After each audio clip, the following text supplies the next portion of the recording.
In this video, we're going to be tackling a pretty simple little project, just a little modification to this file, and something that someone asked about, and it's a pretty common thing here. So the way I made this frame is the diploma and the graduation cap and the text is slightly raised. I don't know if you can see that there, but it's slightly raised on top of the frame.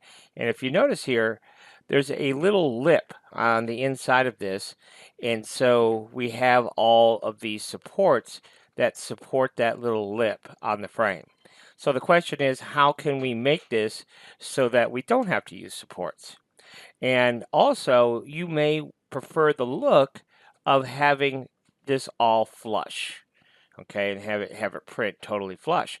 So it's a pretty straightforward process.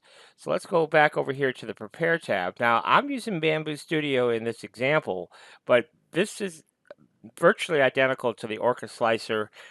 So you know, your slicer is going to have almost the same identical setup that we have here in Bamboo Studio. So this is not really Bamboo Studio specific.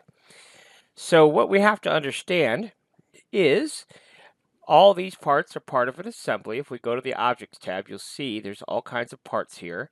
And in order to select one specific part, you have to hold your Alt key and click on it. And then now just that one piece of the assembly is selected. Now this is important because this is where we want our diploma and text to sit, is right on this frame. So we'll go to the Move tool here, and we're going to go into World Coordinates.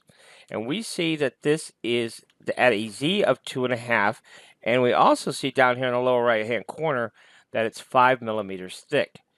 So the top of that frame is at 5 millimeters, okay? So let's go ahead and Alt-click on the graduation cap, and you will see it in the lower right-hand corner, it's 1 millimeters thick.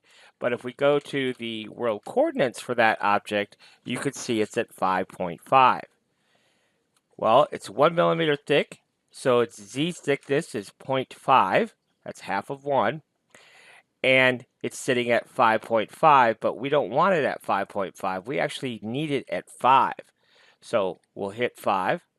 And now this is completely flush with our frame. And you can see it's not actually completely flush because we want the top, the center of that object is flush with the frame, but we want the top of this to be flush with the frame. So we actually do a half or 0.5 of a millimeter less. So we come back up here and go back to world coordinates. So it needs to be less, 4.5.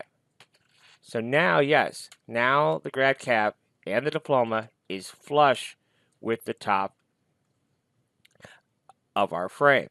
So we need to do the same thing with the text. So I'll click on the text, go back to the Move tool, go back to world coordinates here, and put that at 4.5. There you go. So now all those pieces are flush with the very front of our frame. Pretty fancy stuff, huh? So now what we need to do is we need to flip this over. And there's actually a tool here that allows us to do that. You see it says lay on face, and then we could click what face we want to lay it on.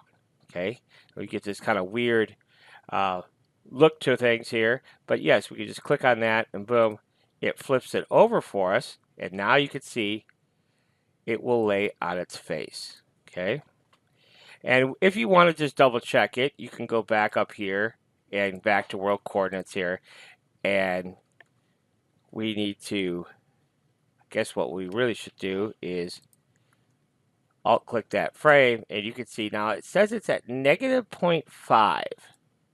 Okay, and that's not what we want. We don't want it, oh, we got to go to world coordinates. There we go, 2.5. See, that's always something that does kind of catch you. Make sure you're in world coordinates when you're looking at Z values because you don't want to be in object coordinates. I haven't really found a need to use object coordinates just yet, so I'm not sure why it exists, but there you go. So now this will print without any supports. And if you're using some kind of fancy plate with some kind of fancy texture or design, you know, like a holographic plate or something like that, by printing face down, that will show up on the finished front of your frame, but you'll have a nice smooth look to it. So that's it. So hopefully that helps you out in understanding how that works a little bit more. And if you want this file, I will post my contact info in the video description below. Happy to send it to you. Thanks for watching.